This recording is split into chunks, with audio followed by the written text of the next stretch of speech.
Donc bonsoir à toutes et à tous. Je suis ravi d'être avec vous ce soir. Merci à l'équipe de Full Physio, de m'avoir proposé d'animer ce webinaire où donc on va parler de l'acromio claviculaire. Je me présente rapidement. Donc je m'appelle Julien Guillot, je suis kinésithérapeute, j'exerce, en cabinet libéral à Fronton, en Haute-Garonne, à une trentaine de kilomètres au nord de Toulouse. Je suis diplômé de l'IFMK de Toulouse depuis, 2013 et assez rapidement, je me suis intéressé à la rééducation de l'épaule en faisant pas mal de formations et au travers de ces formations, j'ai développé un goût un petit peu pour la littérature scientifique et c'est vrai que j'essaye de me tenir, à jour de cette littérature-là. Ça m'a conduit en 2023 à participer au groupe de relecture pour l'établissement des recommandations de l'HAS sur la prise en charge de l'épaule douloureuse. Et c'est à partir de ce moment-là que je suis rentré en contact avec les équipes de Full Physio, avec qui, j'ai déjà eu l'occasion de tourner, des masterclass et c'est pour ça que je suis là ce soir pour vous parler de ce webinaire sur l'acromioclaviculaire. Alors pourquoi parler de l'acromioclaviculaire? Parce que ce sont des douleurs, qu'on va rencontrer fréquemment dans nos cabinets. Ça concerne environ 40 des blessures à l'épaule, donc c'est quelque chose que, on retrouve fréquemment et je vais vous en parler plus en détail, tout au long de cette présentation. On dispose d'un arsenal clinique fiable, assez simple à mettre en œuvre, pour diagnostiquer ces douleurs de l'acromioclaviculaire et donc, il serait dommage de passer à côté ou au contraire peut-être de les surdiagnostiquer. Ça touche surtout des patients jeunes, entre 20 et 40 ans, qui sont des patients, souvent actifs et ça représente environ 10 de toutes les blessures dans les sports de contact. Donc on va voir que les sports de contact constituent, une source, relativement importante de douleurs acromioclaviculaires, mais que ce ne sont pas les seuls mécanismes, de lésion de cette articulation. Et puis j'attire votre attention sur ce chiffre que je vais vous rappeler, à plusieurs reprises dans la présentation. C'est que 93 des personnes de plus de 30 ans peuvent présenter une arthrose acromioclaviculaire à l'IRM sans que celle-ci soit symptomatique. Et maintenant que vous avez ce chiffre-là, peut-être qu'au cabinet, quand vous recevrez un patient avec une IRM de l'épaule, ça va attirer votre attention sur le fait que, très souvent, vous allez retrouver la petite ligne où il y a marqué arthropathie acromioclaviculaire ou arthrose acromioclaviculaire. Et c'est là que votre examen clinique, au travers peut-être des tests que je vais vous présenter ce soir, entre autres, va vous permettre de dire si oui ou non la douleur de mon patient provient bien de son arthropathie. Alors, je vais vous faire quelques petits rappels biomécaniques assez succincts et assez simples. L'acromioclaviculaire, c'est une articulation qui est sollicitée surtout lors des mouvements d'élévation. Elle l'est assez peu sur les mouvements d'abduction et sa mobilité, elle est essentiellement couplée au mouvement de la scapula. On a plusieurs types de ligaments au niveau de cette articulation. Les ligaments acromioclaviculaires qui vont assurer la stabilité antéro-postérieure de l'avant vers l'arrière de l'articulation. Et puis les ligaments coracoclaviculaires que sont le ligament trapézoïde et le ligament conoïde qui eux vont plutôt assurer la stabilité supéro-inférieure de bas en haut de l'articulation acromioclaviculaire et donc de la clavicule. Donc ces ligaments confèrent une grande stabilité, à cette articulation, mais pas que. Probablement que le trapèze et le deltoïde, au travers de leur insertion commune, donc de la chape trapézo-deltoïdienne, participent à assurer la stabilité de cette articulation. Mais ce rôle stabilisateur, il est finalement mal connu et il fait encore débat dans la littérature actuelle. Alors, quels sont les mécanismes lésionnels ou quels sont les mécanismes qui peuvent induire une douleur de l'articulation acromioclaviculaire?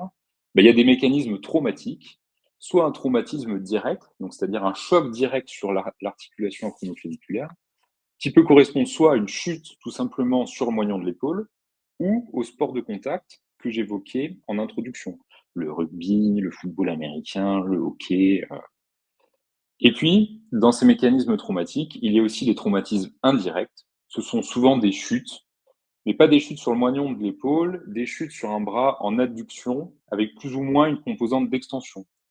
Et ces lésions de l'acromioclaviculaire par traumatisme indirect, par chute, on les retrouve surtout chez les cyclistes ou dans l'équitation. Et puis, il faut distinguer ces mécanismes lésionnels traumatiques des mécanismes atraumatiques de douleur acromioclaviculaire, parmi lesquels l'arthropathie ou l'arthrose acromioclaviculaire dont je vous parlais juste avant. 93% des plus de 30 ans ont une arthropathie acromioclaviculaire sans symptômes. Et puis sinon, l'acromioclaviculaire, elle peut se mettre à être douloureuse chez vos patients, notamment chez les travailleurs overhead, les patients qui font des mouvements répétés au-dessus de la tête, qui portent des charges de façon répétée au-dessus de la tête, ou alors qui ont eu un volume de charge, que ce soit au travail, à l'entraînement ou dans une activité de la vie quotidienne, un volume de charge inhabituel au-dessus de la tête. Ça peut entraîner, ça peut être une source de douleur, de traumatisme de l'acromioclaviculaire. Et puis pour les patients qui pratiquent la musculation, eh bien, il y a un certain nombre d'exercices de musculation qui sollicitent un petit peu plus l'acromioclaviculaire que les autres, parmi lesquels le développé couché, les dips, les tractions ou encore les pompes. Alors quand votre patient il vient au cabinet, pendant votre entretien clinique, pendant l'anamnèse, vous allez pouvoir repérer un certain nombre d'indices qui vont orienter fortement votre diagnostic vers celui d'une douleur acromioclaviculaire. Et c'est assez rare, en tout cas pour la rééducation de l'épaule, c'est assez rare qu'on ait une combinaison de signes qui soit autant prédictive d'un diagnostic de douleur, comment dirais-je, euh, structurelle. C'est-à-dire que parmi ces signes que vous voyez à l'écran, donc la mécanique répétitive de l'installation douloureuse, le côté j'ai fait quelque chose pendant longtemps ou j'ai un travail ou j'ai un sport qui implique des gestes répétés, l'absence de douleur référée en dessous du coude, et j'irai même un petit peu plus loin, la douleur localisée au niveau de l'acromioclaviculaire, c'est-à-dire que l'acromioclaviculaire, globalement, ça fait mal à l'acromioclaviculaire, ça irradie rarement en dessous du coude, ça peut parfois irradier sur la face latérale du bras et dans le trapèze, mais c'est quand même très rare. Retenons, pour faire simple, que globalement, l'acromioclave, ça fait mal au niveau de l'acromioclave et c'est assez précis. Le troisième signe, le troisième indice, ça va être une acromioclaviculaire qui va être épaissie ou démaciée. Ça fait un petit œuf de pigeon, un petit peu comme une entorse de cheville. Vraiment, on a un petit œdème assez localisé en regard de cette articulation. L'absence de douleur à l'abduction ou à l'abduction-rotation interne. Finalement, si vous avez moins d'un de ces signes-là, ou un de ces signes-là, vous pouvez exclure, avec une sensibilité de 100%, une douleur d'origine acromioclaviculaire. En revanche, si vous avez au moins 4 de ces signes-là, ou plus, avec la douleur sur les fins d'amplitude, vous pouvez inclure, avec une spécificité de près de 95%, la douleur acromioclaviculaire. Donc plus on se rapproche de 4 de ces signes-là, plus on peut se dire j'ai quand même de très fortes chances d'être en présence d'une douleur acromioclaviculaire. Donc une fois que vous avez récolté ces indices-là, et que vous vous dites bah, j'ai quand même un gros doute sur l'acromioclaviculaire parce que j'ai peut-être 2 ou 3 indices, bah, vous allez pouvoir réaliser votre examen clinique.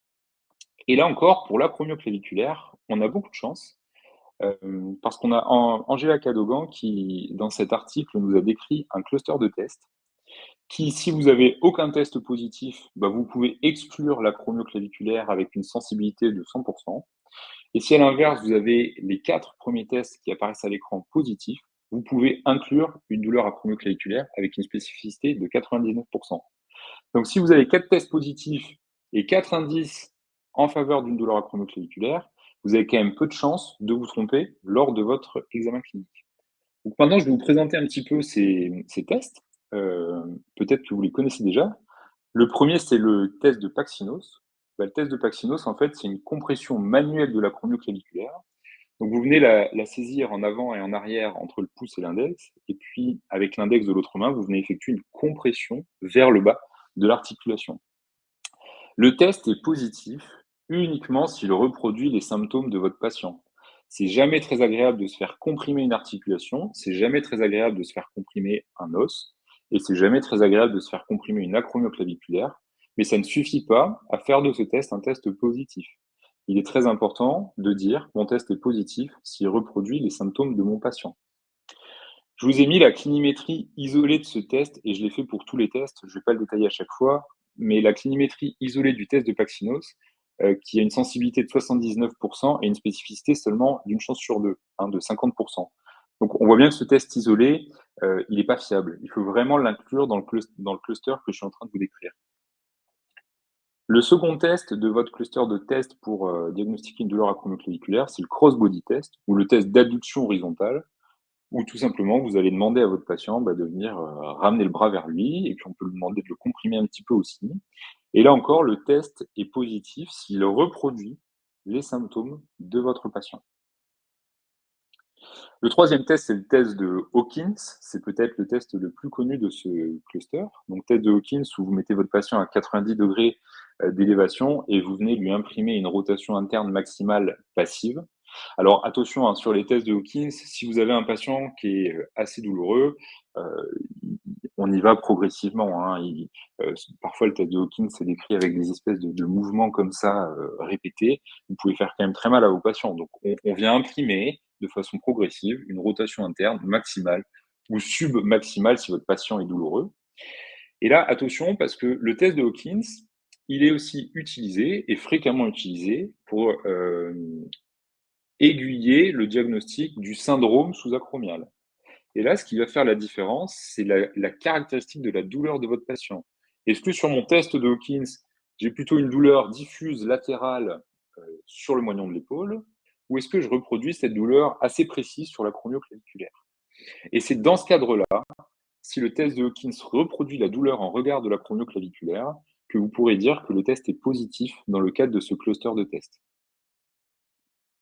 Enfin, le dernier test, le test de O'Brien, que vous connaissez peut-être, mais plutôt pour poser le diagnostic d'une lésion du long biceps dans le cadre de SLAP lésion. Là encore, en fait, ce test, s'il est positif, lorsqu'on suspecte une douleur acromioclaviculaire et qu'il est utilisé dans ce cluster de tests, il peut vous aider à poser le diagnostic de douleur acromioclaviculaire. Donc, le test d'O'Brien, je vous le rappelle, euh, vous mettez les bras de votre patient à 90 degrés de flexion, avec une composante d'adduction horizontale de 10-15 degrés, et vous vous lui demandez de résister en fait à une pression du haut vers le bas avec ses membres supérieurs en rotation interne. Le test sera positif si en position de rotation interne, vous reproduisez les symptômes de votre patient, et s'ils sont améliorés, pas s'ils disparaissent. Si les symptômes diminuent en rotation externe, alors le test est positif. Pour l'acromioclaviculaire, toujours pareil, ce sont des symptômes qui correspondent à une douleur acromioclaviculaire. Le dernier test, celui-ci ne fait pas partie du cluster de Cadogan, mais il revient quand même souvent dans la littérature scientifique, c'est le test d'extension contre résistance ou de résistance à l'adduction horizontale. Vous mettez le bras de votre patient à 90 degrés de flexion et en fait, vous venez l'amener en adduction et donc il doit résister dans un mouvement d'extension ou d'abduction horizontale. Ça va mettre une compression sur l'acromioclaviculaire et là encore, le test est considéré comme positif s'il reproduit les symptômes de votre patient. Donc, je reviens sur cette diapositive. Si vous avez 4 tests, allez, j'ai envie de dire 5 avec le test d'extension contre résistance. Si vous vous approchez de 4 tests positifs ou de 5 tests positifs, vous pouvez inclure avec une spécificité de 99% une douleur acromioclaviculaire. Et puis, en amont de ça, il y a aussi un certain nombre d'indices qui, lorsqu'ils sont, plus vous allez vous rapprocher de 4 de ces indices positifs, donc une acromioclaviculaire œdémaciée, une douleur précise au niveau de l'acromioclaviculaire, l'absence de douleur à l'abduction rotation externe et le caractère répétitif du mouvement qui a pu déclencher la douleur. Tout ce packaging entre les indices et le cluster de test vous donne une arme diagnostique très puissante, très précise et validée par la science pour poser le diagnostic de douleur acromioclaviculaire. Alors, on va parler un petit peu de rééducation maintenant. Et pour ça, on va distinguer plusieurs pathologies d'acromioclaviculaire. Et on va commencer par la rééducation des douleurs acromioclaviculaires atraumatiques, donc plutôt un mécanisme répété d'installation de la douleur.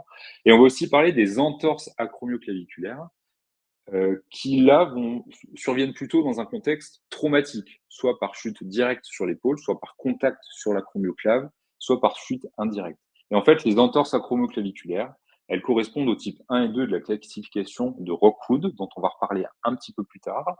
Le type 1, en fait, on a juste une élongation des ligaments acromioclaviculaires, et dans le type 2, ces ligaments peuvent être rompus, mais les ligaments coracoclaviculaires sont préservés.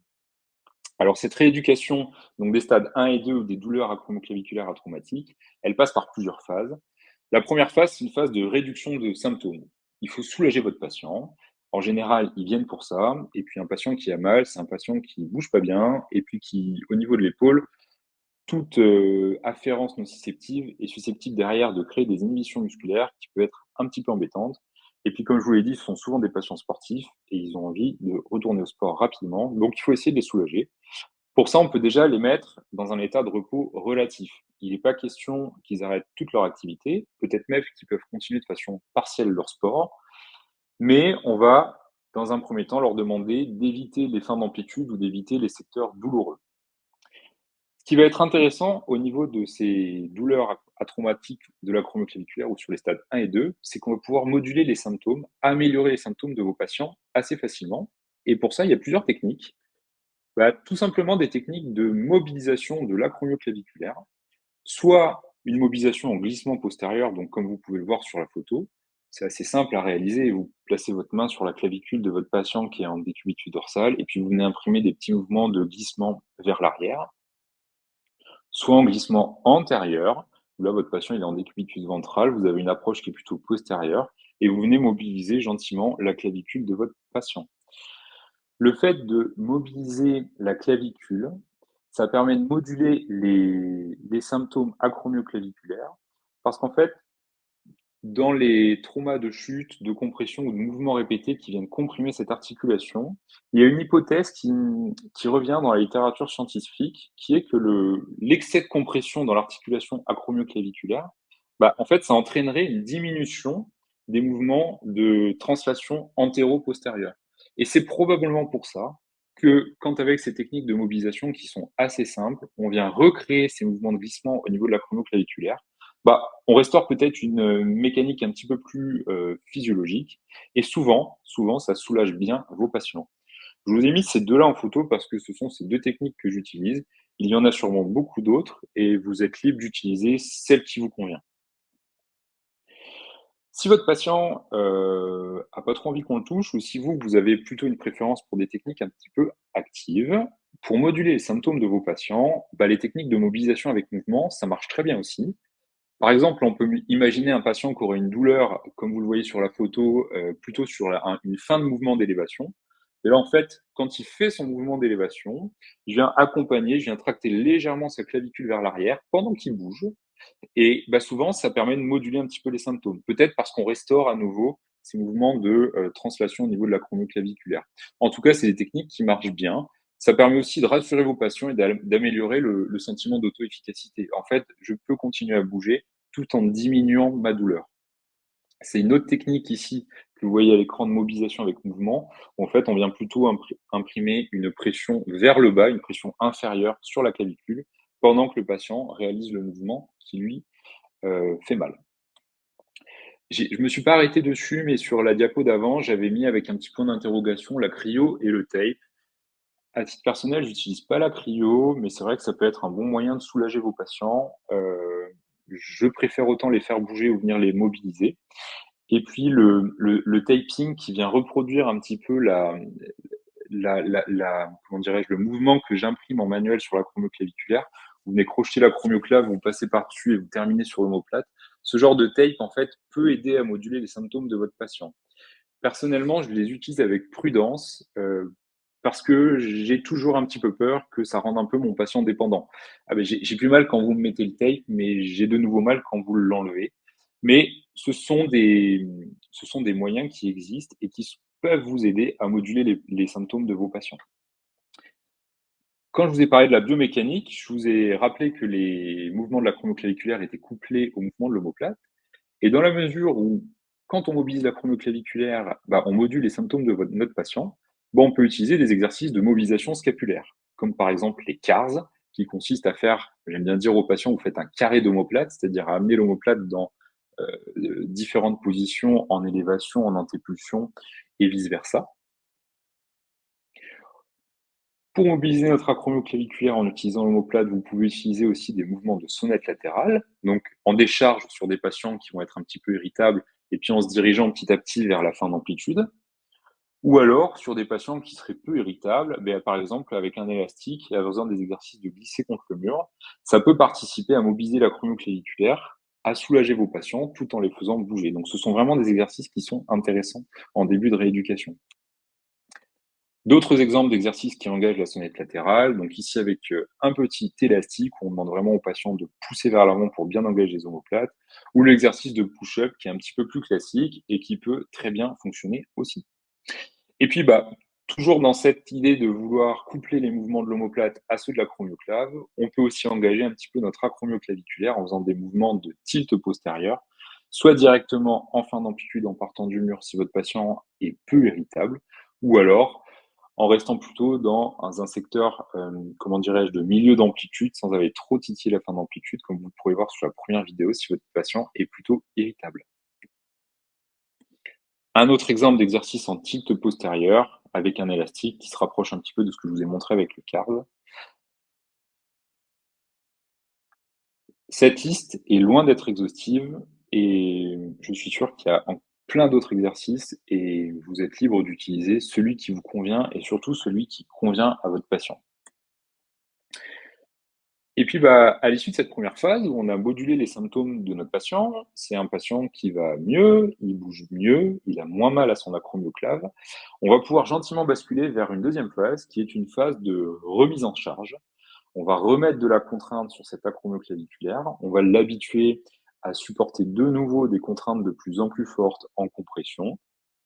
Et pour ça, le renforcement musculaire qu'on va pouvoir proposer à notre patient, il va essentiellement se tourner autour du trapèze supérieur et du deltoïde.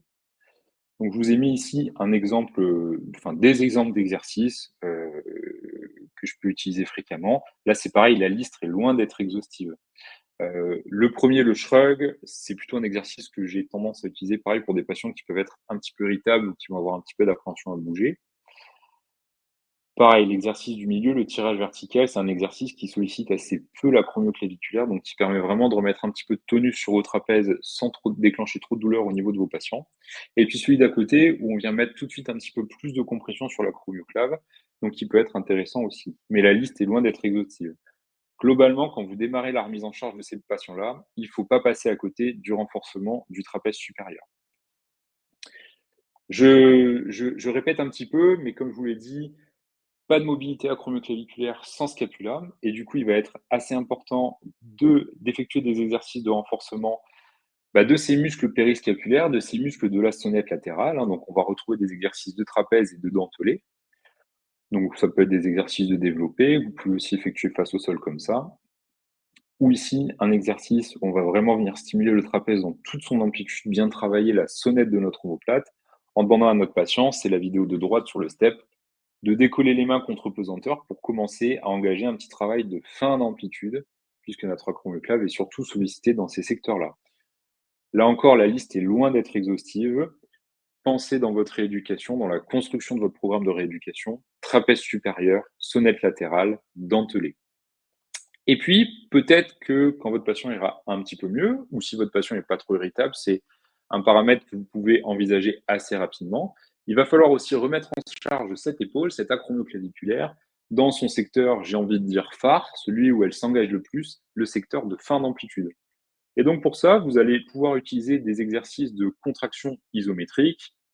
Donc c'est ce que vous pouvez voir sur la première vidéo. Hop, j'enlève le son, pardon. Où là, je demande à mon patient, donc j'ai vraiment essayé de mettre ses mains en fin d'amplitude, je lui demande de décoller le bâton.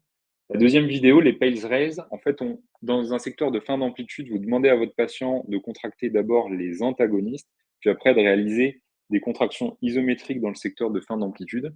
Là, sur la vidéo, ça mériterait qu'il monte un petit peu plus la main pour vraiment venir charger l'acromioclaviculaire. Il ne faut pas négliger, sur certains patients sportifs, la fin d'amplitude en extension qui peut être problématique.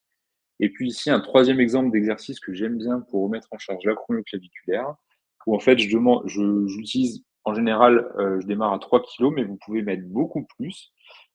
On démarre haltère contre le mur, on demande à notre patient d'engager son omoplate en poussant vers le plafond et ensuite je lui demande de décoller les haltères vers l'arrière en gardant les coudes bien tendus et en contrôlant bien son mouvement et ça fait en général bien chauffer les acromioclaviculaires. Donc ça, c'est plutôt des exercices de fin de rééducation où une fois que votre patient n'a plus de douleur ou très peu de douleur, certainement pas en début et encore moins chez des patients qui seraient un petit peu irritables. Et puis une fois qu'on commence à avoir une acromioclaviculaire, qui est bien fonctionnelle, qui fait de moins en moins mal, peut-être qu'il va falloir reprendre les gestes spécifiques au sport de votre patient. Donc comme je vous l'ai dit en début de présentation, il y a certains exercices qui sollicitent un petit peu plus l'acromioclave que les autres, parmi lesquels les tractions. Donc ici, je vous ai mis un petit exemple de progression que j'aime bien utiliser pour reprendre les tractions. Ça peut démarrer par les tractions australiennes, comme vous voyez à gauche de l'écran. Ensuite, j'aime bien utiliser le TRX. Vous voyez que le patient a les jambes au sol, il va vraiment venir céder des membres inférieurs autant que nécessaire. Et puis, la reprise des tractions un petit peu plus strictes, où on peut céder en se déchargeant d'un élastique. Un autre mouvement dans lequel l'acromioclave est fortement sollicité, ce sont les pompes. Donc là encore, je vous ai mis un petit exemple de progression que j'aime bien utiliser sur les pompes ou les dips à droite de l'écran. Tout simplement des pompes à genoux. Si vous avez un rack ou de quoi attacher 2 élastiques, vous pouvez faire des pompes à votre patient sur un élastique. Ça va vraiment l'assister dans la phase de poussée. Les pompes au TRX qui, en fonction de la position des membres inférieurs, permettent vraiment de décharger fortement les épaules. Et puis pour la reprise des dips, sur une mousse comme ça, là encore une fois, le patient peut s'alléger au maximum à l'aide de ses membres inférieurs. Et donc ça peut permettre de vraiment contrôler le niveau de charge qu'on met sur l'acromioclaviculaire. Voilà, j'ai terminé de vous parler de la rééducation des entorses acromioclaviculaires, stade 1 et 2 de Rockwood, ou des douleurs acromioclaviculaires qui surviennent lors des mouvements répétés. Et maintenant, on va détailler un petit peu plus ce qu'il faut faire en cas d'arthropathie symptomatique de l'acromioclaviculaire. Donc, quand votre patient vient vous voir avec une IRM ou avec une radio où il y a une arthropathie acromioclaviculaire, ne lui dites pas tout de suite que comme 9 patients sur 10 de plus de 30 ans, c'est probablement pas la cause de ces symptômes. Faites votre petit interrogatoire, faites votre petit cluster de tests si vous avez un doute, et si vous avez plus de 2 tests, voire 3, voire 4 qui sont positifs, c'est probablement que son arthropathie acromioclaviculaire est symptomatique. Et en fait, pour traiter ces arthropathies symptomatiques de l'acromioclaviculaire, on va retrouver un petit peu les mêmes phases que celles que je vous ai décrites. Une première phase de repos relatif, où on va limiter les activités, ou alors limiter les secteurs douloureux. En général, les fins d'amplitude, en général, le secteur de l'adduction ou de l'abduction, où l'acromioclave est un petit peu mise en compression. Vous pouvez utiliser les mêmes techniques de modulation de symptômes que je vous ai décrites, et là encore, le TEP et la cryo peuvent vous aider. Et puis, une fois que votre patient aura retrouvé une mobilité un petit peu plus confortable, que vous aurez modulé les symptômes, et là encore, cette acromioclaviculaire arthrosique, on va essayer de la remettre en charge. On va essayer de la remettre en charge en renforçant le trapèze, en renforçant l'omoplate. Il ne faut pas oublier de renforcer la coiffe des rotateurs chez ces patients-là aussi qui peut être un petit peu inhibé. Mais le renforcement, il va vraiment se faire selon l'irritabilité et selon le profil et les objectifs de votre patient. Pourquoi? Parce que les patients qui ont une arthropathie symptomatique de l'acromioclaviculaire, c'est quand même souvent des patients qui sont un petit peu plus âgés que le groupe de patients précédent. C'est des patients qui ont 50 ans ou plus, et donc c'est peut-être des patients qui sont moins demandeurs en termes de traction, de pompe, de musculation. Ils vont avoir des besoins peut-être un petit peu plus différents, un petit peu plus fonctionnels pour répondre à leurs activités de la vie quotidienne, où ils font peut-être des sports, un peu de gym, en tout cas des activités physiques qui sont un petit peu moins exigeantes pour l'acromioclave. Et donc là, votre renforcement, en fait, il va être guidé vraiment par les objectifs et les attentes de votre patient. Ce que j'aime bien dire pour ces arthropathies symptomatiques de l'acromioclaviculaire, c'est qu'une fois qu'on a modulé les symptômes et qu'on est dans la phase de renforcement, il va falloir chercher à remettre de la contrainte dans les gestuels qui sont problématiques. Une qui revient souvent, c'est aller me gratter l'autre épaule ou aller me savonner l'autre épaule. Si votre patient il a mal dans ce secteur-là, peut-être qu'avec des exercices simples, avec des élastiques, en faisant un petit peu d'excentrique ou en faisant un petit peu de concentrique, on va pouvoir venir essayer de renforcer notre épaule dans ce secteur problématique. Malheureusement, il arrive parfois que sur ces arthropathies acromioclaviculaires, on soit en échec de rééducation D'ailleurs, je vous parle de l'arthropathie, mais il faut savoir que ce que je vais vous dire sur la place de l'infiltration en cas d'échec de rééducation, c'est aussi valable pour les stades précédents. Parfois, il arrive que sur une entorse simple, un stade 1 ou un stade 2 de l'acromioclave, votre patient, il soit très inflammatoire, il soit très irritable et que finalement, vos techniques de modulation de symptômes, elles fonctionnent pas, que vous n'arriviez pas à les remettre en charge parce qu'ils ont trop mal. Et que ce soit dans ce cadre-là ou dans le cadre d'une arthropathie symptomatique de l'acromioclaviculaire, il ne faut pas hésiter à réorienter vos patients et à demander une infiltration de l'acromioclaviculaire. Parce que l'infiltration de l'acromioclaviculaire, ça marche extrêmement bien. Sur les graphiques de droite, en haut, vous pouvez voir l'évolution de la douleur sur l'échelle EVA. Et en fait, on voit qu'une heure après l'infiltration, et avec des effets semblables qui semblent durer pendant 3 semaines, on a un soulagement immédiat de la douleur. Et sur le graphique de base, c'est le score de constant, et qui s'améliore lui aussi tout de suite au bout d'une heure, et avec des niveaux d'amélioration qui sont à peu près similaires une heure après et à 3 semaines après l'infiltration. Cette infiltration, elle est efficace en intra et en périarticulaire, c'est-à-dire que même si votre patient se fait pas infiltrer sous contrôle échographique, en général, ça marche plutôt bien aussi, même si on n'est pas tout à fait dans l'articulation. Et puis, il y a quand même des papiers qui montrent que ces infiltrations, elles sont efficaces parfois jusqu'à 42 mois. Quand je dis les infiltrations sont efficaces selon certains papiers jusqu'à 42 mois, je parle des infiltrations dans le cadre d'une arthropathie acromioclaviculaire. Et puis, bon, ça c'est un petit peu plus pour la petite histoire, mais une infiltration acromioclaviculaire, ça a une haute valeur diagnostique. C'est-à-dire que même si avec votre cluster de test et avec les indices qu'on a évoqués, vous doutiez un petit peu de votre diagnostic, si votre patient va se faire infiltrer et qu'il a mal, c'est que votre diagnostic était bon. En revanche, s'il n'y a rien et qu'il a toujours mal, c'est probablement que ce n'était pas une douleur acromioclaviculaire. Si malgré l'infiltration, les symptômes reviennent ou que l'infiltration n'est pas efficace et que, vous n'arrivez pas à avancer en rééducation, avec votre patient, mais il reste une ultime solution, c'est la chirurgie. Et là, encore une fois, quand je vous parle de chirurgie, je parle uniquement de chirurgie dans le cadre d'une arthropathie acromioclaviculaire. Les entorses acromioclaviculaires ou les douleurs atraumatiques de l'acromioclaviculaire n'ont pas besoin d'être opérées et ce ne sont pas des indications chirurgicales. En revanche, pour une arthropathie avancée, pour lequel l'infiltration n'a pas fonctionné, vous pouvez réorienter votre patient vers un chirurgien qui, souvent, pratique une résection du quart latéral de la clavicule. Donc, en général, il enlève 5 à 10 mm de clavicule. Ces résections de clavicule, elles sont souvent sous acromioplastie, pardon. Elles se font souvent sous arthroscopie. Et donc, le chirurgien en profite pour réaliser souvent, j'allais dire malheureusement, mais je dirais souvent, une acromioplastie. Voilà, les 2 gestes sont souvent combinés.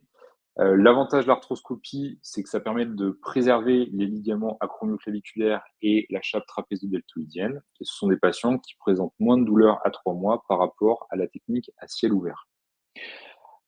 Alors, il ne faut pas hésiter à envoyer les patients voir un chirurgien pour pratiquer ce type d'intervention si vous êtes en échec suite à une infiltration pour une arthropathie acromioclaviculaire. Pourquoi? Parce que ça fonctionne très bien et les résultats sont très bons. Ils semblent même être aussi bons que ceux de l'infiltration. Attention, dans ce papier, il n'y a aucune étude qui compare directement les 2 approches. Juste, quand on regarde les résultats des patients qui sont infiltrés, ils sont excellents. Et quand on regarde les patients qui sont opérés, réséquer la clavicule, ils sont tout aussi bons. Mais aucune étude n'a comparé les 2 techniques. Alors, par contre, ces patients, vous allez les revoir après l'opération et la rééducation, elle est assez simple. Elle ressemble en fait à tout ce que je vous ai décrit depuis le début de cette présentation. Comme on est en post-op, il peut y avoir une immobilisation. C'est une immobilisation qui dure 2 semaines maximum. Elle est uniquement à visée antalgique et en général, il y a quand même les chirurgiens avec qui j'ai pu échanger sur le sujet, eux, ils préfèrent ne pas du tout immobiliser ces patients-là, pour éviter qu'ils s'enraidissent. Et donc, s'ils sont pas du tout immobilisés, vous pouvez commencer à les rééduquer immédiatement ou à partir de J15. Ça dépend du chirurgien. Si vous avez un doute, faut pas hésiter de vous rapprocher d'eux. Et après, on est sur une rééducation de post-op assez classique avec une restauration des amplitudes passives, puis des amplitudes activées. Globalement, la rééducation active, elle démarre à partir de J30. Ça vous laisse suffisamment de temps pour réassouplir l'épaule de votre patient. Et cette rééducation active, elle va passer, de façon assez classique aussi, par une remise en charge progressive de la coiffe des rotateurs, des muscles scapulo-thoraciques. Et il ne faudra pas négliger, il faudra accorder une part importante, peut-être pas dans l'immédiat, mais au fur et à mesure de votre rééducation, au renforcement de la chape trapézo-deltoïdienne.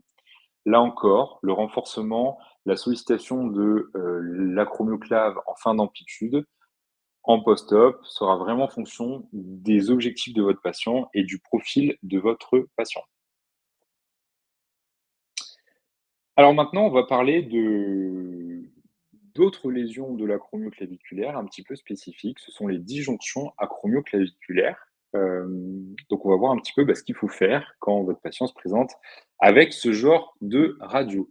Donc les disjonctions acromioclaviculaires, qu'est-ce que c'est? Je reprends la classification de Rockwood. Donc jusqu'à présent, je vous ai parlé des stades 1 et 2. Stade 1, on a une élongation du ligament acromioclaviculaire. Stade 2, il est rompu. À partir du stade 3, en fait, on a en plus une rupture des ligaments coracoclaviculaires qui va entraîner une chute en fait de la scapula avec cet aspect assez caractéristique en touche de piano, hein, et cet aspect radiologique que vous pouvez retrouver. Le stade 4, en plus de cette rupture des deux groupes ligamentaires, au stade 4, votre clavicule elle est luxée en postérieur, donc sous le trapèze, au travers du trapèze, pardon, en arrière donc. Le stade 5 associe en plus une rupture de la chape trapézo-deltoïdienne. Et le stade 6, c'est un stade 3, avec une luxation cette fois-ci inférieure de la clavicule qui vient basculer sous la coracoïde. Alors, qu'est-ce qu'on fait de tout ça? La première question qu'on peut se poser, c'est est-ce qu'il faut immobiliser ces disjonctions acromioclaviculaires? Donc, on a une ronde Delphi qui est toute fraîche, qui est sortie cette année, en 2024, qui recommande une immobilisation maximum de 2 semaines, suffisante pour les stades 3. Il ne détaille pas les stades 5, mais en tout cas pour les stades 3, 2 semaines suffisent. Ça va un petit peu à rebours des recommandations qu'il y avait dans la littérature scientifique. On recommandait même d'immobiliser les stades 1 et 2, parfois jusqu'à 1 mois. Et puis pour les stades 3, on était à 1 mois minimum d'immobilisation. Globalement, stade 1 et 2, il n'y a pas besoin d'immobiliser, ou alors de façon très brève, on passe plus par une phase de repos relatif. Mais à partir de la disjonction du stade 3, on peut immobiliser nos patients pendant 2 semaines uniquement à visée antalgique. L'immobilisation ne permet pas la cicatrisation des ligaments coraco-claviculaires. Et une fois que notre patient arrive avec ATL ou pas, qu'est-ce qu'on va bien pouvoir faire en kiné pour les rééduquer? Jusqu'à présent, on pensait déjà que les stades 4, 5 et 6, c'était pas pour nous, c'était pour les chirurgiens. Et pour les stades 3, ça faisait assez débat. Il y avait des papiers qui disaient on peut faire de la kiné, et il y en a d'autres qui disaient non, non, non, c'est chirurgie directe. Et surtout, il y avait pas mal de papiers dans la littérature qui nous disaient qu'il était important d'opérer ces patients-là rapidement, sous 2 à 3 semaines, parce que sinon, au-delà de ça, il n'y avait plus de cicatrisation des ligaments coracoclaviculaires. Et là, il y a des données récentes dans la littérature scientifique qui viennent remettre un petit peu en question ces principes-là, avec ce premier papier qui nous montre que, dans cette étude, il y a 91% de patients qui se sont rétablis avec un traitement conservateur, c'est-à-dire uniquement de la rééducation, et qui avaient une disjonction de stade 3 et de stade 5, c'est-à-dire y compris avec une rupture de la chape trapézo-deltoïdienne. Cette autre étude a suivi à 2 ans des patients, certains qui ont été opérés d'une disjonction acromioclaviculaire de type 3 ou de type 5, et d'autres qui ont suivi uniquement un traitement conservateur rééducatif. Et en fait, à 2 ans, il n'y avait pas de différence entre les deux groupes de patients. Je vais apporter un petit peu de nuance sur le résultat que je vous présente là. Je n'ai pas eu accès au texte intégral de l'étude, donc je ne peux pas juger de sa qualité méthodologique quand je vous présente ce résultat-là. Et puis, je le nuance aussi un petit peu. Il n'y a pas de différence à 2 ans, mais la technique chirurgicale qui a été utilisée, c'est la technique de la plaque accrochée. Je vais vous en parler juste après. C'est une technique qui fait un petit peu débat, qu'on utilise de moins en moins parce que les résultats sont moins bons que les techniques de ligamentoplastie. Et donc, peut-être que c'est un petit peu biaisant par rapport aux résultats que je vous présente là. En tout cas, c'est une étude qui pousse peut-être à la réflexion sur la nécessité d'opérer de façon systématique les stades 3 et les stades 5, d'autant que l'étude précédente semble montrer qu'il y a quand même pas mal de patients qui se rétablissent, même sur des stades de disjonction importants, avec un traitement conservateur. D'autres papiers semblent montrer, peut-être, j'ai envie de dire, ça peut couler de source, mais évidemment, il y a moins de complications, bah, sans la chirurgie. Les complications les plus fréquentes sur la chirurgie de la disjonction, c'est l'ossification du ligament coraco-claviculaire ou l'ostéolyse latérale de la clavicule, qui peut vraiment être embêtante et avoir un impact fonctionnel important sur le patient. Et puis globalement, ce qu'on retient, ou en tout cas ce que j'ai retenu de la littérature scientifique récente, c'est que les techniques chirurgicales ont beaucoup évolué et que maintenant il y a des chirurgies qui permettent d'avoir des résultats similaires, même si on les diffère. Alors quand vous avez un patient qui se présente pour un stade 3, pour un stade 5, j'ai mis un point d'interrogation, c'est encore un sujet qui peut faire un petit peu débat, mais si ça arrive, bah, pourquoi pas essayer de rééduquer ce patient? Je vais vous en parler, on va en reparler, hein, juste après. Globalement, bah, vous allez suivre les mêmes phases, que celles que je vous ai présentées jusqu'à présent. Attention quand même, sur ces stades 3 et sur ces stades 5, ce sont des patients qui ont des restrictions de mobilité, actives notamment. Et donc peut-être qu'avant de remettre en charge, avant de moduler les symptômes de ces patients, il va falloir passer par une phase, un petit peu comme en post-opératoire finalement, par une phase de récupération des mobilités. Quelque chose d'assez classique, hein, en autopassive, des exercices de glisser sur table, de glisser sur mur, mais ça va être important peut-être, pas pour tous, mais pour certains patients, de décharger leur épaule et de passer par cette phase de restauration des mobilités. Pour le reste, on remet en charge progressivement.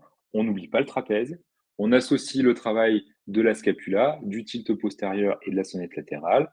Et puis, en fonction du profil et du sport de votre patient, on reprend et on remet en charge le geste spécifique. Ces trois phases-là, pour vous donner un ordre d'idée, elles prennent environ 3 mois. Voilà, ils font compter pour une disjonction de stade 3 au moins 3 mois de rééducation. Et alors, quand est-ce qu'on va envisager la chirurgie? D'emblée, quand vous avez un patient qui a un stade 4 ou un stade 6, en général, vous ne les voyez pas, hein, ces patients-là, au cabinet, mais si jamais un jour ça arrive, renvoyez-les vers un chirurgien. Il y a une indication chirurgicale pour ces stades-là, dans la mesure où il y a une luxation de clavicule qui nécessite d'être réduite parce que fonctionnellement, ça peut marcher, mais ça marche pas très bien. C'est des patients qui ont mal, qui sont gênés. Donc, stade 4, stade 6, pardon, luxation de la clavicule, on réoriente vers un chirurgien. En revanche, pour les stades 3 et 5, au vu des données récentes de littérature qui nous disent que bah, y a pas mal de patients qui peuvent se rétablir avec de la kiné et que bah, même si ça fonctionne pas, quand ils se font opérer tardivement, ça marche très bien aussi. Bah, peut-être que ces stades 3 et ces stades 5, s'ils viennent vous voir au cabinet, vous pouvez essayer de les rééduquer selon les principes que je viens de vous exposer. Et puis, on peut envisager de faire un point après 3 mois de rééducation. Est-ce que mon patient a toujours mal? Est-ce que mon patient a une perte de fonction que je n'arrive pas à récupérer? Ou est-ce que mon patient sportif, bah, est pas revenu à son niveau précédent et n'arrive pas à retrouver son niveau précédent? Et à ce moment-là, bah, peut-être que ce serait le moment de renvoyer votre patient vers le chirurgien pour envisager quelle chirurgie. Donc, je vais vous présenter quelques techniques chirurgicales et la rééducation, post-chirurgie de la disjonction. Faut savoir que dans la littérature, il y a plus de 150 techniques qui sont décrites. Donc je vous rassure, on va pas tout en parler ce soir. Rapidement, il faut distinguer 2 types de chirurgie. Les chirurgies de la disjonction aiguë, c'est les chirurgies qui nécessitent d'opérer le patient sous 2 à 3 semaines. Pourquoi sous 2 à 3 semaines? Parce que ce sont des techniques chirurgicales qui ont pour vocation de stabiliser l'articulation acromioclaviculaire pour permettre la cicatrisation des ligaments coracoclaviculaires. Ici, deux anciennes techniques, une fixation par broche et la fameuse fixation par plaque accrochée dont je vous parlais de l'étude tout à l'heure. Ces techniques, elles sont plus pratiquées ou peu pratiquées maintenant. Pourquoi? Parce qu'il faut réintervenir pour enlever le matériel et parce que les complications étaient fréquentes, plus de 30%. En fait, quand on enlevait le matériel, bah, ça relâchait derrière. On avait de nouveau la disjonction, la scapula qui descendait. Alors, ce qui est un petit peu paradoxal et ce qui peut-être un argument en faveur de la rééducation pour ces patients-là aussi, c'est que bah, même si ça lâche, quand on enlève le matériel, c'est des patients souvent qui vont très bien. En revanche, toujours dans ces chirurgies de disjonction aiguë, des techniques qui sont un petit peu plus modernes d'actualité, qui ont toujours pour vocation de stabiliser l'articulation acromioclaviculaire pour permettre la cicatrisation des ligaments coracoclaviculaires. Des techniques d'embout-bouton que vous pouvez voir à droite de l'écran. Donc en fait, le chirurgien il vient creuser un tunnel dans la clavicule et dans la coracoïde et il vient les rapprocher les deux par un système de lassage en fait et le système tient par le système de 2 boutons que vous pouvez voir à l'écran. Et puis il y a aussi des techniques de lassage où en fait on utilise du matériel synthétique et soit on vient réaliser un hamac sous la coracoïde, soit on vient réaliser en plus de ce hamac, un lassage de la clavicule. Vous voyez, même pour le même matériel, il y a plusieurs techniques. Et donc ça, ce sont les techniques à utiliser rapidement si on veut attendre une cicatrisation des ligaments coracoclaviculaires.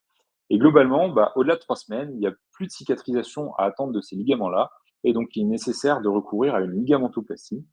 Donc pour ça, il y a plusieurs techniques. Globalement, une technique qui est assez utilisée, c'est celle que vous voyez à l'écran, où on va en fait utiliser le ligament acromio coracoïdien, renforcé en général par du matériel synthétique et surtout renforcé par un endo-bouton là aussi, pour permettre la stabilisation finalement de l'articulation acromio-claviculaire.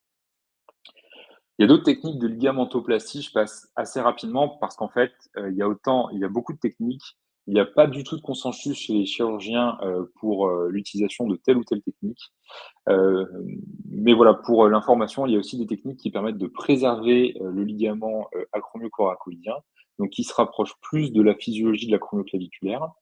En général, en général, non, pardon, on peut utiliser soit une autogreffe avec le semi-tendineux, c'est celle qui semble le mieux marcher, mais il y a certains chirurgiens qui utilisent aussi une autogreffe du gracile ou du long palmaire. Et puis, si c'est pas une autogreffe, ça peut être une allogreffe, ou alors on peut réaliser une ligamentoplastie aussi avec du matériel synthétique. Bref, je vous l'ai dit, il y a plein de techniques différentes et il n'y a pas de consensus sur la meilleure technique. Globalement, toutes ces techniques de chirurgie, elles ont le même taux de complication. Il est assez faible, environ 17%. Et dans ces 17%, il y a une part importante de perte de contact, en fait, ça tient pas et le patient présente de nouveau une disjonction. En revanche, et je pense que c'est ce qu'il faut retenir, c'est que ces chirurgies-là marchent très bien. On a un taux de réussite patient qui est énorme, 80-90%. Et quelle que soit la technique chirurgicale utilisée, elles entraînent toutes des améliorations significatives en termes de fonction et de douleur. Alors, qu'est-ce qu'on fait de tout ça au milieu de toutes ces techniques? Comment est-ce qu'on va rééduquer ces patients-là? Ben là encore, il n'y a pas de gold standard et les protocoles varient selon les études, selon la technique et selon le délai de chirurgie. Donc, si vous n'avez pas d'infos sur l'ordonnance, sur la technique qui a été utilisée et que vous êtes un peu perdu, je vous conseille d'appeler le chirurgien pour lui demander ce qu'il a fait et ce qu'il recommande en termes de rééducation. Donc, j'ai essayé de vous synthétiser un petit peu les recommandations des différentes études que vous voyez à l'écran pour peut-être vous donner des pistes ou dégager des grandes lignes sur la rééducation de la chirurgie de ces disjonctions. Donc, il y a une phase d'immobilisation qui peut varier de 4 à 6 semaines. Pour certaines techniques, c'est moins. Pendant cette phase-là, vous allez pouvoir démarrer des exercices de mobilisation passive pour restaurer les amplitudes de votre patient. Il y a quelque chose qui, je pense, est souvent négligé et très important, c'est l'éducation croisée. Surtout chez le patient sportif, même s'il est immobilisé, il ne faut pas hésiter à le faire bouger, à le renforcer pour éviter qu'il se déconditionne. La phase 2 de récupération des mobilités, donc là encore, je passe assez vite sur les délais parce que je vous les ai résumés dans un petit tableau juste après, ce sera plus clair. Donc qui est assez classique, hein, avec des exercices d'automobilisation. C'est une phase qui survient entre le premier et le deuxième mois. Selon certaines techniques, les amplitudes passives peuvent être limitées pendant le premier mois. Et globalement, la mobilisation active est autorisée entre la 6e et la 8e semaine. Et donc, cette mobilisation active nous entraîne dans une phase de renfort musculaire. Là encore, les délais varient selon les techniques. La phase de renforcement musculaire, elle reprend les grands principes que je vous ai exposés dans ce webinaire. Il ne faut pas négliger le trapèze supérieur. On est sur du post-op, donc il ne faut pas négliger la coiffe postérieure qui va être inhibée. Et puis, il ne faut pas négliger, ce sont souvent des patients jeunes sportifs, les fins d'amplitude et la reprise du geste sportif spécifique. Concernant le retour au sport, le délai de retour au sport varie entre 2 et 6 mois. Donc là, voilà. vous voyez ici les 3 grandes techniques, chirurgicales de disjonction acromioclaviculaire, la technique de l'endobouton, du lassage et la ligamentoplastie avec l'ischio. Donc comme vous le voyez, les délais d'immobilisation varient selon la technique, 3 semaines, 4 semaines, jusqu'à 6 semaines pour la ligamentoplastie. Pour la même technique, selon les études, il y a des protocoles qui sont différents, hein, c'est le cas de l'endobouton, où certains chirurgiens recommandent un repos strict pendant 2 semaines et d'autres autorisent une mobilisation passive des J1, mais limitée à 90 degrés de flexion et d'abduction. Je crois que ce qu'il faut retenir, c'est qu'il n'y a pas de consensus, il n'y a pas de gold standard. Je vous donne ces délais-là à titre indicatif. Ça peut vous aider à démarrer votre éducation s'il n'y a rien marqué sur l'ordonnance, mais si vous avez un doute ou si vous n'avez pas d'infos, j'insiste là-dessus, rapprochez-vous du chirurgien pour discuter avec lui de ce qu'il a fait et de ce qu'il vous conseille de faire en rééducation. Par contre, ce qui est intéressant sur cette diapo, c'est le délai de retour au sport, donc qui est assez rapide pour les techniques de lassage coraco-claviculaire et qui peut varier entre 3 et 6 mois suivant la technique, donc endobouton, ligamentaux. Pour le contact et force et sans restriction, on est plutôt sur 6 mois quand même sur ces techniques d'endobouton. Si jamais vous êtes en échec rééducatif sur ces disjonctions de stade 3 ou de stade 5, ou si jamais votre patient a une échéance sportive et c'est compliqué pour lui de se projeter sur 3 mois de rééducation avec une issue qui peut être incertaine, même si la rééducation marche bien dans ces cas-là, il ne faut pas hésiter à renvoyer ces patients-là vers le chirurgien. Pourquoi? Parce que ce sont des chirurgies qui fonctionnent très bien. On a un taux de retour au sport qui est excellent, proche de 100%, en tout cas supérieur à 90%, et y compris pour des stades 5, hein, y compris pour des stades 3 et 5. On a également un retour au niveau de sport avant blessure qui est excellent dans ces techniques chirurgicales, qui est légèrement supérieur quand même, il faut le signaler pour les athlètes non overhead. Puis globalement, des taux de satisfaction patient dans la littérature qui sont très bons aussi. Et donc un délai de retour au sport qui va varier de 2 à 6 mois selon la technique. Au final, face à une douleur acromioclaviculaire, la première question à se poser, c'est est-ce qu'elle est traumatique? Dans ce cas-là, si elle est atraumatique, 2 cas de figure. Peut-être une arthropathie acromioclaviculaire, mais n'oubliez pas qu'il y en a beaucoup qui sont asymptomatiques. Et dans ce cas-là, c'est votre examen clinique avec le cluster de Cadogan qui va pouvoir vous permettre de dire si oui ou non l'arthropathie est bien symptomatique. Pour ces arthropathies, on rééduque, on renforce le trapèze, on néglige pas la sonnette latérale. Les fins d'amplitude, c'est suivant les besoins fonctionnels de notre patient. Et si à 3 mois on est en échec, on peut envoyer en confiance notre patient se faire infiltrer, voire même se faire opérer si l'infiltration n'a pas marché, parce que ce sont des chirurgies qui fonctionnent très très bien.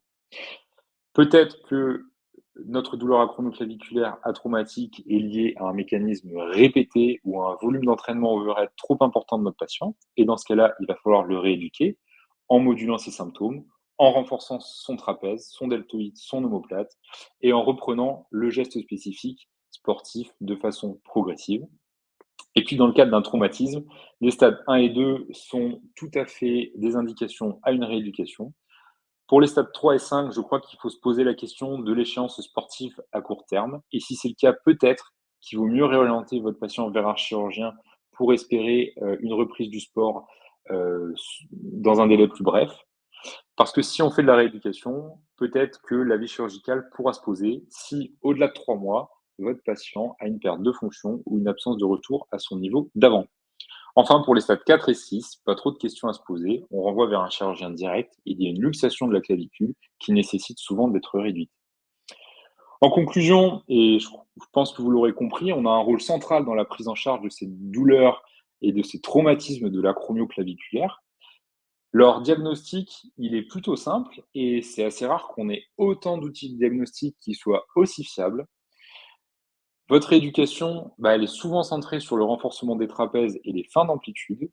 Mais il ne faut pas oublier le reste. Il ne faut pas oublier qu'elle doit être guidée par l'irritabilité de votre patient et surtout par son profil. Peut-être que tout le monde n'a pas besoin de faire des pompes, des tractions. Peut-être que tout le monde n'a pas besoin de soulever 3 kilos en fin d'amplitude.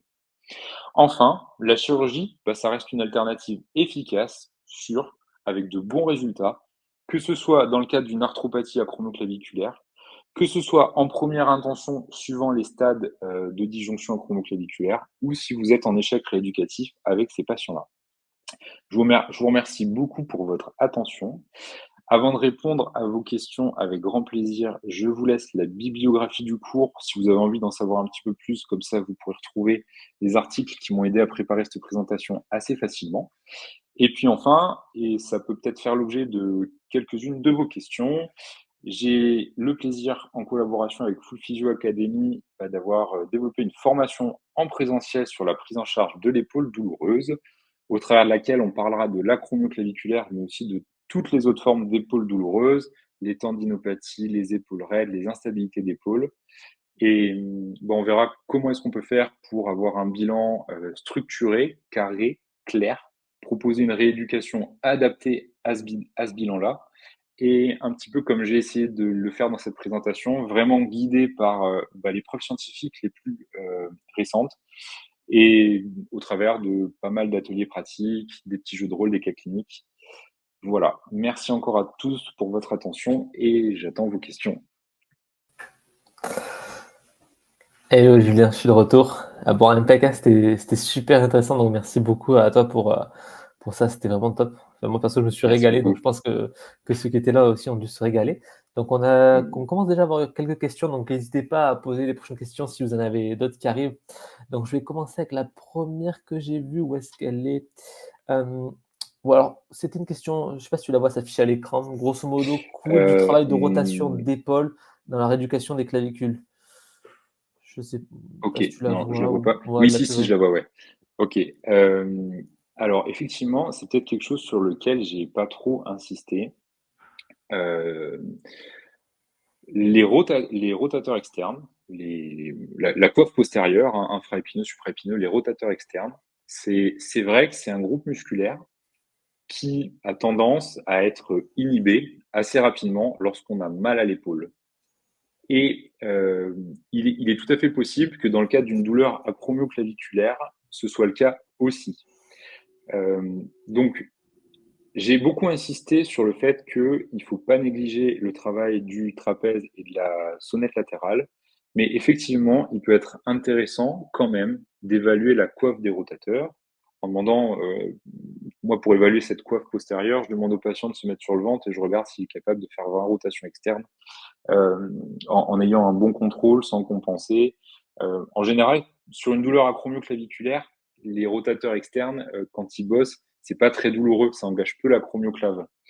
Donc, si le patient a très mal, il est possible que les rotateurs externes soient inhibés, et dans ce cas-là, il est tout à fait pertinent de proposer une rééducation des rotateurs externes. Mais souvent, en fait, l'acromioclave, comme elle fait mal sur les fins d'amplitude ou dans des secteurs qui sont un petit peu différents de ceux où ils sont un petit peu différents des secteurs où l'engagement de la coiffe postérieure est maximal, en fait, finalement, c'est des patients qui n'ont pas de problème de coiffe. OK, pour eux, c'est clair, ça répond bien à la question. Et après, en termes de rotation, vraiment d'amplitude articulaire, parce que je sais pas du coup si on s'adressait plutôt aux muscles ou vraiment en rotation au niveau articulaire. Est-ce qu'on Ah, a des pardon, moi je d'autres pensais que. Ouais, délimitations, c'est pour ça que je rebondis, je vais ok. essayer de te piéger. Moi j'avais vraiment pensé au côté musculaire. Non, en général, ce sont des patients qui sont peu raides en rotation. Ce sont des patients qui sont peu raides en rotation. Si vous avez un patient qui a une raideur en rotation, c'est soit qu'il a très mal et que sa coiffe est très inhibée, mais pas dans le cadre de disjonction acromioclaviculaire. En général, on a vraiment, en RE1, on a une rotation qui est très libre, et même en RE2, hein, rappelez-vous, l'abduction rotation externe, quand elle est libre et non douloureuse, ça fait partie des prédicteurs forts, des signes prédictifs forts, c'est peut-être plus français comme ça, pour poser le diagnostic d'une acromioclave. Donc, si on a une raideur en rotation, c'est probablement que c'est pas une acromioclaviculaire. OK, impec, voilà, c'est clair. Du coup, tu as fait les 2 pans, articulaire, musculaire, c'est bon, la question, elle est nickel. Du coup, j'enchaîne avec la prochaine. Du coup, c'était, alors là, c'est plus, technique, on va dire, quid des mobilisations avec mouvement? Donc je pense tout ce qui est technique de Mulligan et associé Ouais, dans le ouais. travail de la clavicule, notamment des arthropathies. Est-ce qu'il y a un intérêt majeur ou pas? Quel est ton avis là-dessus? Alors, dans le cadre de l'arthropathie, les techniques de mobilisation avec mouvement, type Mulligan, de la clavicule, c'est hyper intéressant. J'ai balayé. En fait, vous avez plusieurs choix. Soit on mobilise en manuel, en passif la clavicule, soit on utilise des techniques de mobilisation active de l'omoplate. Et effectivement, parmi ces options-là, bah, les techniques de mobilisation avec mouvement, ça marche très bien. J'ai essayé d'en montrer deux dans la présentation, mais je les ai montrés effectivement dans le cadre de l'entorse. En fait, vous l'avez compris, il y a quand même beaucoup de principes qui revenaient à chaque fois, donc j'ai pas remontré toutes les photos, ça aurait été beaucoup trop redondant. Mais dans le cadre de l'arthropathie, le premier objectif, c'est essayer de soulager nos patients. Parce que quand vous avez une arthropathie symptomatique, ça peut quand même être assez douloureux. Et pour soulager nos patients, bah, soit on peut essayer de mobiliser la clavicule, soit on peut effectivement utiliser les techniques de mobilisation avec mouvement. Alors, j'en utilise deux qui sont issus de la technique Mulligan. C'est vraiment la technique où on vient, hop, tiens, voilà, c'est parfait, où on vient attraper la clavicule et la tirer un petit peu en arrière pendant que le patient fait le mouvement. Ou alors, il y a une autre technique où on vient tout simplement imprimer une petite pression sur la clavicule ou pas très loin de la chronoclave et on demande au patient de bouger en même temps. Je je suis pas un grand spécialiste de thérapie manuelle et de concepts Mulligan. Il y en a sûrement plein d'autres et je pense elles sont toutes pertinentes. Elles sont toutes pertinentes. OK, impec. Bon, nickel et du coup, j'enchaîne avec, alors je pense de 2 questions, je vais en faire une. Du coup, alors, la question donc techniquement, au niveau musculaire en chirurgie post-disjonction, est-ce qu'il y a certains muscles à favoriser ou à inhiber? Je sais que tu as pas mal du coup parlé de tout ce qui était, trapèze et cetera et du coup, la Ouais. deuxième question, c'était, quand tu parles de renforcer la chape trapézo-deltoïdienne, est-ce que tu as un exo spécifique associé à ça? Tu parlais de shrug, tu parlais de choses comme ça. Voilà, je te laisse, J'ai j'ai- j'ai pas d'exercice spécifique. J'ai essayé de montrer quelques petits exemples en vidéo. Effectivement, ceux que j'utilise le plus, c'est le shrug. Pour moi, c'est un incontournable. L'inconvénient du shrug, c'est que, ok, il renforce le trapèze, mais et c'est peut-être, merci pour la question, elle va peut-être permettre de nuancer un petit peu mon propos dans la présentation. C'est vrai que je vous ai dit, à chaque fois, je vous ai dit, il faut pas oublier de renforcer le trapèze. C'est sûr que c'est important, mais le renfort du trapèze en analytique, ça fait pas tout. Donc le shrug en début de rééducation, c'est bien. Ça met votre patient en confiance, il sent que l'épaule chauffe un petit peu, il arrive à bouger sans trop de douleur. Mais il faut pas oublier que renforcer le trapèze uniquement dans cette position-là, ça va pas remettre en fonctionnement votre acromioclave. Parce que l'acromioclaviculaire, c'est pas ici qu'elle travaille, c'est là-haut. Donc, renforcer le trapèze au travers du shrug ou du tirage vertical, c'est très bien aussi. Mais le trapèze, il va beaucoup se contracter. Si votre patient il a le bras en élévation, qu'il est contre-pesanteur, et que vous lui demandez, je vais essayer de faire un truc voilà, un petit peu visuel, que vous lui demandez de décoller le bras comme ça. Là, on va vraiment avoir une forte contraction du trapèze sur un secteur de fin d'amplitude, et donc on renforce le trapèze, et finalement l'acromioclave et donc la chape trapézo-deltoïdienne dans un secteur qui est un petit peu plus fonctionnel. Si je résume un petit peu ma pensée, renforcer le trapèze de façon analytique, c'est peut-être plutôt des exercices qu'on va donner en début de rééducation, ou alors, si on a un patient qui pratique la musculation, ça va vous permettre au fur et à mesure peut-être de charger de plus en plus le trapèze. Renforcer la chape trapézo-deltoïdienne, j'ai pas d'exercice spécifique. Peut-être que le deltoïde et le trapèze se contractent un petit peu plus en co-contraction sur des exercices de tirage vertical. Ce qu'il faut retenir, c'est on renforce le trapèze, on renforce le deltoïde qui de toute façon va se contracter et va se renforcer dans à peu près tous les exercices d'épaule.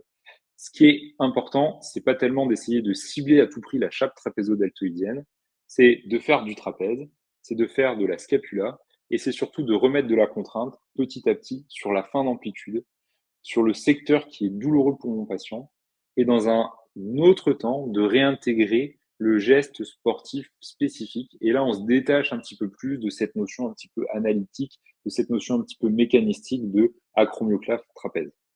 J'ai été un peu long, j'espère que c'était clair et que j'ai répondu à la question, sinon pas de souci. Non, je pense que c'était pas mal, hein. Ça m'a semblé plutôt clair. Donc, Ok, bon, voilà. parfait. OK, bah, écoute, c'était top pour les questions, j'en ai pas eu plus. Peut-être moi si je devais t'en poser une, quid du coup du subscapulaire, ce petit muscle souvent oublié dans les rééducations, de la clavicule? Est-ce qu'on en tu as des tips par rapport à ça ou pas vraiment? Qu'est-ce qu'on en sait de ce petit muscle? Alors, le subscapulaire, Ah pardon, le Je... sous-claviculaire, désolé, je voulais dire le sous-claviculaire. Ah, Ouais, oui, parce que je me dis, le sous-clavier. oui. Le sous-clavier, je m'en occupe pas. J'ai pas de, euh, j'ai pas d'infos à ce niveau-là. Euh, je pense que c'est plus un muscle qu'un rôle de stabilisateur. Je suis même pas sûr qu'on puisse isoler le sous-clavier. Euh, et dans la littérature scientifique, je n'ai absolument trouvé aucune donnée. Et d'ailleurs, enfin, moi, à titre personnel, le sous-clavier dans ma pratique, je m'en sers pas. Et quand j'ai rebalayé la littérature pour préparer ce topo, j'en ai absolument entendu parler nulle part. Donc le sous-clavier, je suis pas sûr qu'il ait un rôle important à jouer et qu'il faille le cibler ou quoi que ce soit. Je sais qu'on peut avoir tendance à, un petit peu comme le petit pec qui est contracté, à venir s'intéresser aux contractures du sous-clavier.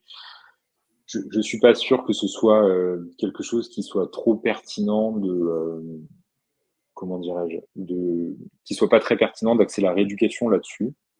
Après, si votre patient se plaint de son sous-clavier qui est un petit peu douloureux et que bah, par des techniques soit myotensive, soit de thérapie manuelle, bah, en relâchant le sous-clavier ou en améliorant les symptômes de votre patient qui a mal au niveau du sous-clavier, ça lui fait du bien, ça l'améliore, bah, il n'y a pas de problème. Mais le sous-clavier dans la rééducation des disjonctions acromioclaves, bah, il n'y a pas besoin de s'attarder plus que ça dessus. OK. Impec et du coup, ça a permis à une dernière question, de sortir pendant ce temps. Du coup, je te l'affiche Ouais, aussi. Dans le avec cas plaisir. ouais, dans le cas d'une disjonction acromioclaviculaire, punaise, pourquoi la cicatrisation ligamentaire est peu probable au-delà de 15 jours? Euh, c'est la nature humaine. Ce sont des ligaments qui cicatrisent plus au-delà de 3 semaines. C'est pareil, c'est les données de la littérature. Euh, Pourquoi? Bah, déjà parce qu'en fait, une fois qu'ils sont rompus, si vous vous rappelez un petit peu la radio, il y a vraiment un espace entre la coracoïde et la clavicule qui s'élargit. Donc, il y a vraiment une perte de contact tissulaire ligamentaire. Donc, si on rapproche pas les deux extrémités du ligament, ça ne peut pas cicatriser. Et en fait, ça va assez vite pour ces ligaments-là. C'est-à-dire que, alors il y a peut-être une explication biologique, histologique, je ne l'ai pas, mais les données littérature nous montrent que au-delà de 3 semaines, même si on réduit l'espace, bah, ça cicatrise pas. Ça cicatrise pas. Et donc, c'est pour ça que les chirurgies de disjonction acromioclaviculaire qui visent à réduire cet espace-là pour espérer une cicatrisation de ces ligaments, elle doit être vraiment précoce, sous 2 à 3 semaines. Et c'est pour ça que pendant longtemps, on disait aux patients qui avaient des disjonctions, filez chez le chirurgien, c'est urgent, il faut vous faire opérer très vite. Sauf que maintenant qu'on a les techniques de ligamentoplastie, bah, en fait, ces techniques-là, elles visent pas à la cicatrisation de ces ligaments, puisqu'elles visent à en créer un nouveau par une autogreffe. Et même si elles sont effectuées à plus de 3 semaines ou après 3 mois de rééducation, ce sont des techniques qui marchent super bien. Voilà. Donc le pourquoi et du comment ces ligaments-là, au-delà de 3 semaines, même si on rapproche, ils cicatrisent pas, je sais pas trop. C'est la nature humaine et c'est la biologie qui est comme ça. Euh, mais en tout cas, voilà, au-delà de 3 semaines, il est nécessaire soit d'envisager de la kiné, soit une ligamentoplastie.